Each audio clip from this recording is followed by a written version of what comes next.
মালিক জিজ্ঞাসা করে প্রতিদিন, বান্দা কি কারণে আমাকে ছেড়ে দিলা? হ্যাঁ, রাত 12টা বাজে তুমি ঘুমায় গেলা, মা ঘুমায় গেল, বাপ ঘুমায় গেল, বিবিও ঘুমায় গেছে, পাড়া পড়শি ঘুমায় গেছে। আল্লাহ বলেন আমি তো ঘুমাই নাই বান্দা, আমিও তো ঘুমাই নাই। সারাদিনে আমিও তো জগৎটা পরিচালনা করছি, তবুও তো আমার কোনো ক্লান্তি নাই, আমি তো ঘুমাই নাই। কেন ঘুমাই নাই জানো বান্দা? রাতের 2টা বাজে যদি তোমার পেশাব করতে হয়, রাতের 3টা বাজে যদি তোমার দরজা খুলতে হয়, তখন যদি তোমাকে উঠতে হয়, আর আমি যদি ঘুমায় যাই বান্দা, তোমারে চোখ মেলে দিবে কে?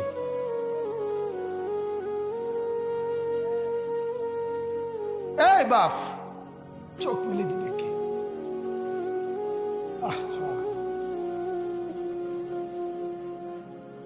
আল্লাহ আমাদেরকে মাফ করে। কোরআনুল কারীমের মধ্যে আল্লাহ তাআলা বলছে ওয়াহুয়াল্লাযী ইয়াতাওয়াফাকুম বিল্লাইল। কোরআনে আল্লাহ বলে, বান্দা শোনো, প্রত্যেকটা মানুষকে রাত গভীরে যে ঘুম আমি দেই, সেটা ঘুম না, আমি ওয়াফাত দেই, আমি মূলত মৃত্যু দিয়ে দেই। আবার আমি দয়া করে একটা নির্দিষ্ট সময় পরে চূড়ান্ত মৃত্যু দেব বলে আমি আবার সেই হায়াত সকালবেলা যখন জাগতে শুরু হয় তখন আমি ফিরাই দেয় আল্লাহ। এমনও মানুষ আছে পৃথিবীতে, রাত্রিবেলা ঘুমাইছিল ভালো মানুষ, সকালবেলা আর জাগে নাই। আমার একজন দূরসম্পর্কীয় চাচা আছে, প্রফেসর ছিলেন, ভালো মানুষ ছিলেন, রাত্রিবেলা জলজ্জান্ত মানুষ ঘুমাইছে, সকালবেলা আর দরজা খুলে দেখছে ওই মানুষটা জীবিত ছিল না, মারা গেছে। হতে পারে না?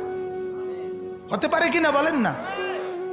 তাইলে বছরের পর বছর, মাসের পর মাস, এই বাপ, বাহিরের কারো চিন্তা করে বাদ দেন। আপনারা যারা বসছেন, আপনাকে বলছি, আপনি কষ্ট করে বসছেন, রাতের 12টা বাজে, রাতের 12টা বাজে, এত কষ্ট করে বসছেন, বিনিময়ে একটু ভাবেন, একটু ভাবেন, অনুরোধ আমার, একটু ভাবেন।